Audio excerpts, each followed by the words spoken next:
And University of Oklahoma sorority is working to protect members from an accused trespasser. And a house divided. We hear from an Oklahoma U.S. representative coming up. And coming to you all the way from Kansas City, we're the only collegiate sports anchors covering Big 12 basketball media days. Hear what the Sooner men have to say you can expect from this season. This is OU Nightly.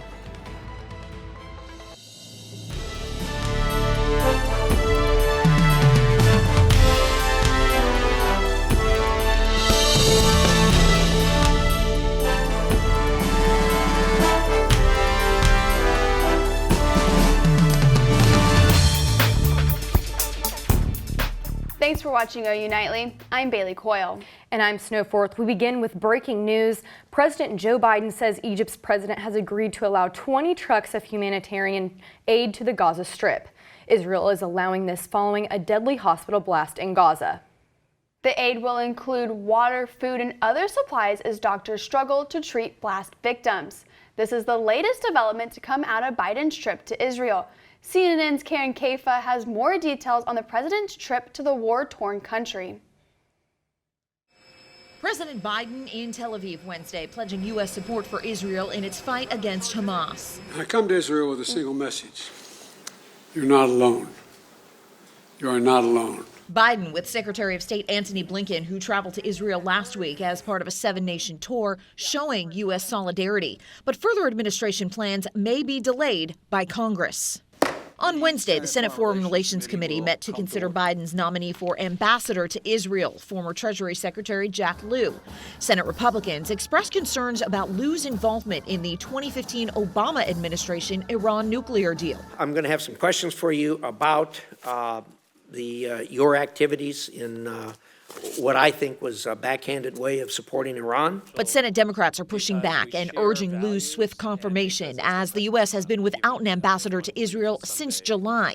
I am committed to getting you in place in Israel as soon as possible. Meanwhile, House Republicans remained consumed by their intra-party speaker battle. There are a lot of people just very frustrated right now about this whole process, but we got to get our act together. Ohio Republican Jim Jordan's nomination failed in a second floor vote, leaving the House a standstill.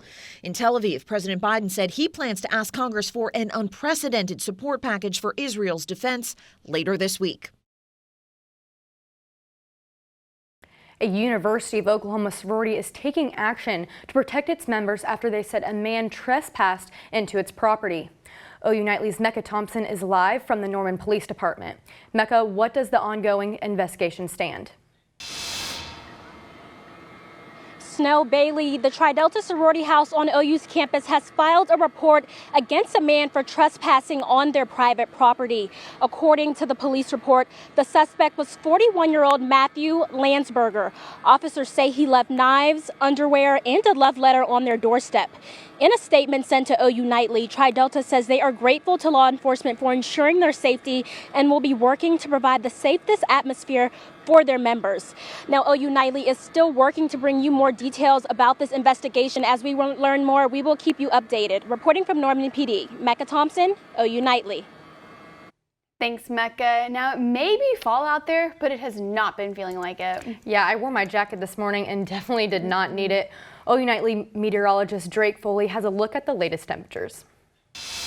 And that's absolutely true right now. Looking at 80s and 70s across the region right now. Our friends in Kansas City sitting at 58 right now, enjoying the weather up there with that rain. However, right now, looking at our allergy report, high for weeds, medium for trees, and low for our grass and mold. Not too bad, but coming up in Maine weather, we're saying goodbye to the 70s. We're bringing back the 80s, but not Madonna and the Nintendo. We're bringing back those 80-degree temperatures. And when will the heat end? Back to you guys. Thanks, Drake. And next to our nation's capital, the U.S. House remains without a speaker despite a second round of voting. Now, one of Oklahoma's congressmen is sharing his support for the Republican speaker nominee, Ohio Representative Jim Jordan. OU Nightly's Kevin Palomino has the latest from Capitol Hill. Good evening. It's been over 2 weeks since Representative Kevin McCarthy was ousted from his position as Speaker of the House, and we're on day 2 of both Democrats and Republicans voting to elect their new Speaker. Now, Representative Jim Jordan from Ohio coming in and losing support. 199 Republicans voted in favor of Jordan, but 22 of those votes went to other representatives compared to yesterday's 20.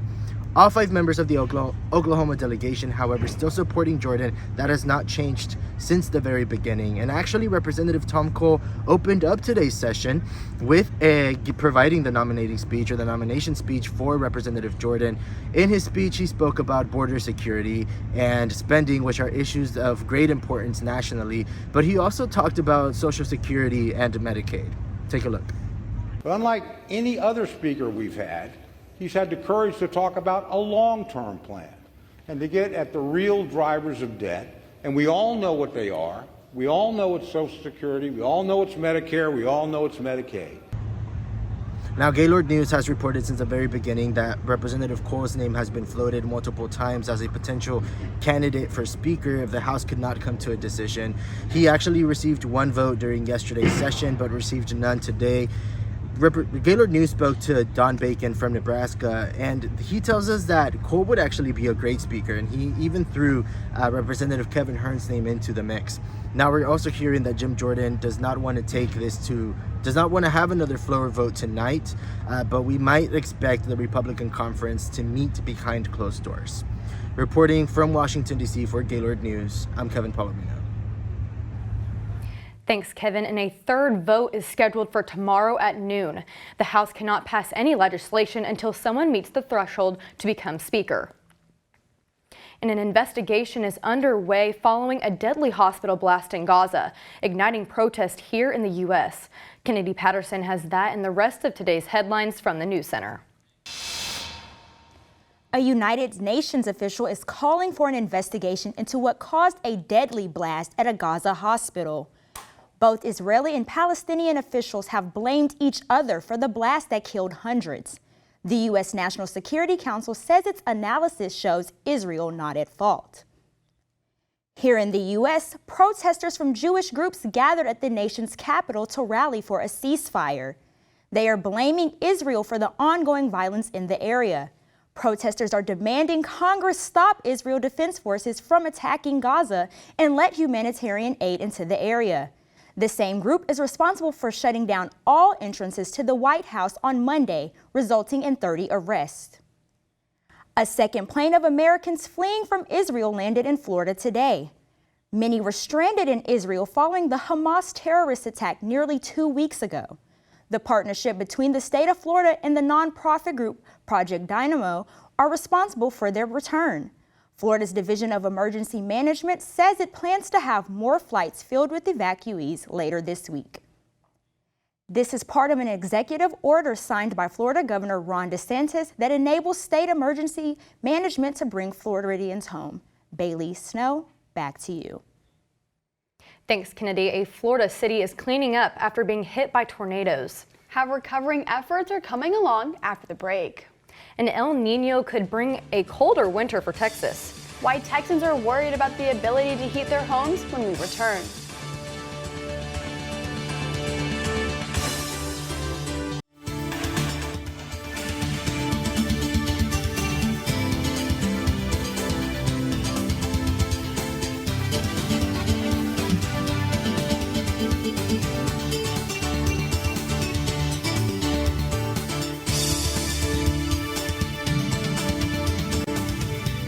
Florida residents are still picking up the pieces following 2 tornadoes, and wildfires are costing the U.S. government more than expected. Christine Gormley has that and more in today's Earth Report. That's right. Florida residents are still cleaning up after 2 tornadoes touched down on the same day last week. The Citrus County Sheriff says more than 2,000 residents were without power following the tornadoes. Many roads remain closed and line workers are working to restore power, which may take weeks. The sheriff also said fire crews are working to remove debris and assess damage. And the expense for wildfires in the U.S. is shockingly higher than what government reports have estimated in the past.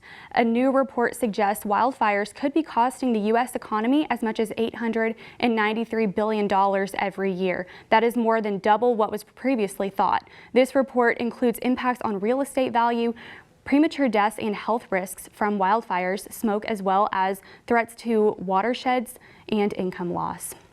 The Electric Reliability Council of Texas is raising alarms as we approach the winter months. It says a possible cold snap could result in an energy emergency. With an El Nino expected to bring colder and wetter temperatures to the south, the council is taking a rare step by asking generators to consider restarting retired power plants in order to provide the energy needed to heat homes. The council is also considering paying Texans to lower their electricity usage this winter. Back in Oklahoma, the U.S. Department of Energy is giving OG&E $50 million to strengthen the electric grid for Oklahoma communities. Bailey, Snow. Thanks, Christine. Now, not everyone knows where their food comes from. I definitely don't. A local farm explains the benefits of eating local coming up.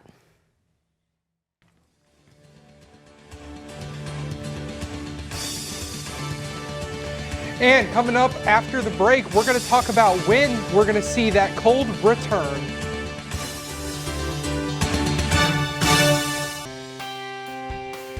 Welcome back to OU Nightly. Taking a look at our campus cam right now. Absolutely beautiful blue backdrop behind Bazell. Temperatures right now in Norman 81 with a dew point around 45, so not humid at all. It actually feels colder than it is. Current temperatures across the state, we're looking at 76 out in the Panhandle, kind of 70s and 80 everywhere across the state, and that's pretty pleasant for you guys that like a little bit of a heat. But right now, temperature changes from yesterday. We're 9 degrees down in Guyman, but in the metro area, we're up 7 to 6 degrees. And that's going to be with that cold front moving through why those temperatures are colder to the west. But the lows tonight in the 50s and 40s, one more night of enjoyable lows to go out and experience, but those highs tomorrow back in the high 70s to 80s across the state. And we're going to have a northwest wind about 5 to 10 miles per hour. Not too bad, but we are discussing the tropics today. Right now, we're looking at Hurricane Norma hitting those winds of about 80 miles per hour. And we're looking at this to start moving up towards Mexico right now. And by the time it starts to get to that Category 1, it's going to dissipate, and that moisture actually is going to move up into Oklahoma, and if we follow the GFS, but as we look at that, that could bring some moisture for some storms going into next week, and that's why we're looking at this 8 to 14 day precipitation outlook above average for our area, which is always nice to see. Everybody likes a little bit of rain so we can grow our plants, but also temperatures are going to drop below normal as we're looking up here down towards Billings and Bismarck. They're going to be pretty cold as we get out there. Looking at our homecoming weekend forecast, Friday 84, Saturday 81. It's going to be beautiful if you're going to that glow parade on Friday. Even better on Saturday when you're doing all that fun stuff at the Boyd House before the game for the homecoming preparation. And looking at our 7-day, Thursday 78, Friday 84, Saturday 81. You know, you see these 80s and you're like, oh, it's going to be so miserable, and I know I hate it too, and we all want to see fall finally return. Sunday 82, Monday 82 as well, and then Tuesday, that rain that we were talking about earlier finally starts to get there. 76 on Tuesday, 72 on Wednesday. I'm definitely going to enjoy it next week, and something we're going to enjoy this weekend is homecoming, and it's coming up this weekend, and we're super excited about it, and the weather is going to be absolutely nice. Yeah, I'm really glad that it's going to be nice because I'm planning on going to Raw Rally, which is in the Soville this year, and the Glow Parade. That's going to be so much. That's going to be so much fun. I'm so excited to have like Raw Rally in the evening. I think the weather is going to be like perfect for it. Absolutely perfect. Yes. I'm excited for it. Well, thank you. A Central Oklahoma cattle family is encouraging others to shop local and support our community this season. DJ Horton Farms is passionate about educating others on how our food is processed, but more importantly, where it comes from. With about 200 acres just down the road in Lexington, the Horton family raises cattle and provides high-quality organic beef to Oklahomans. You know, try to help the people that are around you, that are your neighbors, that are really working hard to keep agriculture in Oklahoma alive and vibrant. You can support DJ Horton Farms and other local businesses every week at the Norman Farmers Market or check out their website and social media. And the Sooners are no strangers to awards and honors. Abby Williams has the latest on which OU athletes are getting recognized this week. That's right, and Oklahoma men's basketball will hit the Lloyd Noble Center court before we know it. R. Stone Weber and Ryan Smith are at Big 12 Basketball Media Days with what you can expect from the Sooners' last season in the conference.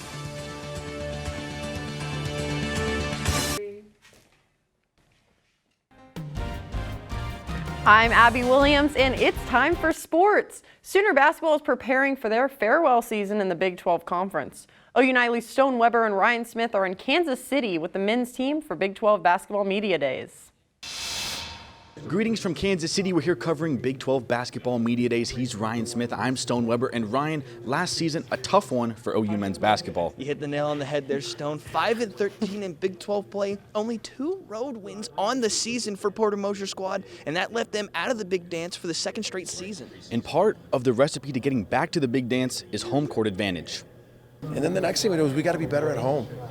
You know, I mean, this league is such home court advantages, and you know, my first year we were 5-4 at home in the league, and we were the last team out. You know, you just get one more win at home. If that's 6-3, you're in. Last year we were 3-6 at home. Not good enough.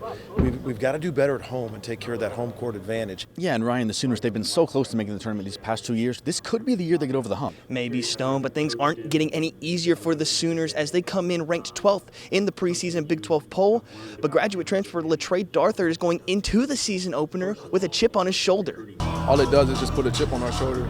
It makes us go out there and take it. Like, nothing's going to be given to us in this league, so we got to go out there and take it and show them why we aren't 12. And like Trey said, Stone, if the Sooners are going to want to make it back to the big dance, they're going to have to go out and take it. They can't expect it to be handed to them. Right, and the quest to get back to the big dance, that begins November 6th against Central Michigan at the Lloyd Noble Center. Reporting from Kansas City at Big 12 Basketball Media Days, he's Ryan Smith. I'm Stone Weber, OU Nightly.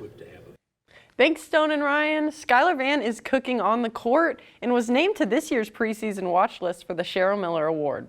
The award is given to the nation's top small forward, and Vann's selection marks the 3rd consecutive season a Sooner is on the list. Oklahoma women's basketball opens their season November 6th against Wichita State.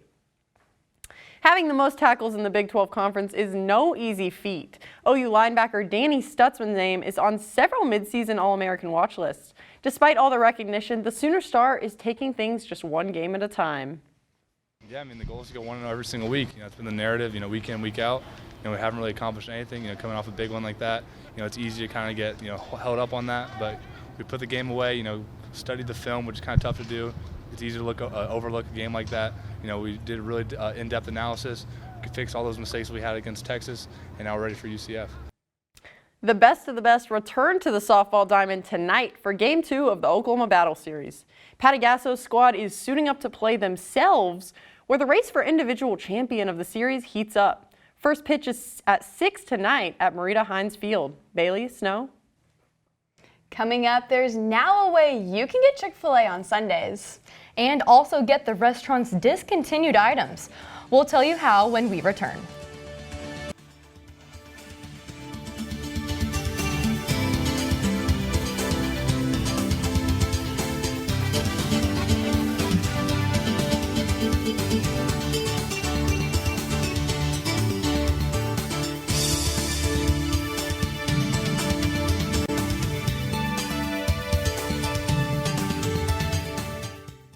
I'm John Hornack at the OU Nightly Update Desk. The head football coach at Kingfisher High School is charged with felony child neglect. The OSBI says Jeff Myers was charged following a months-long investigation into hazing allegations made by former students. Fellow football coach Micah Nall was also charged with felony child abuse. Kingfisher Public Schools Superintendent confirms to OU Nightly that Myers is on paid administrative leave. Bailey, Snow, back to you in the studio. Thanks, John. The first ever digital Chick-fil-A cookbook is now available online and it's free. Its goal is to raise awareness about food insecurity and teach consumers how to reduce food waste. There are 26 recipes in the book that are meant to be easy to follow. It also includes how to make some of the fast food chain's discontinued items. Man, I am so excited about the possibility to have Chick-fil-A on a Sunday. I know, it's literally a dream come true, but I'm not going to be able to make it the same way. I don't think so either. They have some special touch over there. Well, let's get one last look at the weather. Drake, tell us what the rest of the week is going to look like. Yeah, right now we're taking a look at the big picture right now. We're seeing some low pressure up in Minneapolis, driving some rain down to Kansas City. Cold front passing through right now, not dropping our temperatures much at all. And our temperatures aren't going to drop at all for the next couple days, at least Thursday and Friday. 84, 81 on Saturday, 82 Sunday. Before Monday, we're going to see 82, 76 on Tuesday though, 72 on Wednesday. Back to you guys at the desk. I know I'm excited for that weather. Yeah, me well, too. Thanks for watching OU Nightly. I'm Bailey Coyle. And I'm Snowforth. Be sure to watch OU Nightly every weekday live at 4:30. Good night.